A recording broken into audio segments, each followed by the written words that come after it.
I suppose the problem is here, it's a tit for tat. He said, she said. How do you try and understand whether we were stage 8 or stage 6? What's the actual measurement in this case? So Gareth, maybe there's a little bit of confusion because they're busy working, having decided to increase the stages to stage 16. There's a new NRS system out that is out for draft comment. I think the comment's closed on the 2nd of November.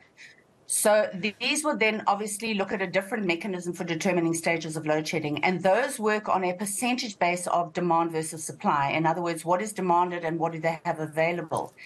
But up until now, and up until that then replaces the old code, the old NRS code, edition 2, we have to rely on a megawatt per stage. So 1,000 megawatts ultimately reflects a stage. This has been reinforced ever since that NRS was adopted, and that is the tool that has been used to determine the stage of load shedding.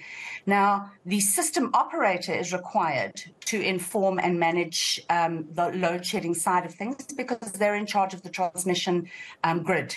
But what is happening is our contention is that the minister and the political side of Eskom are trying to mitigate against the heavy load shedding that's happening, and they're actually announcing lower stages of load shedding to stop people stressing or panicking. Yeah. And this is exactly the reaction from the weekend that if you speak to experts, Chris Yelland is one of them. He's not too far down the road from where our offices are in Hyde Park. And one of the messages he put out on X is that based on just the hours that he was personally experiencing, it's not stage 6, it's stage 8. I feel like, Samantha, you just gave the country a collective heart attack.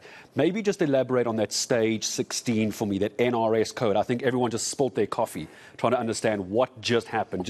I think just add some meat to the bone before we all go into cardiac arrest.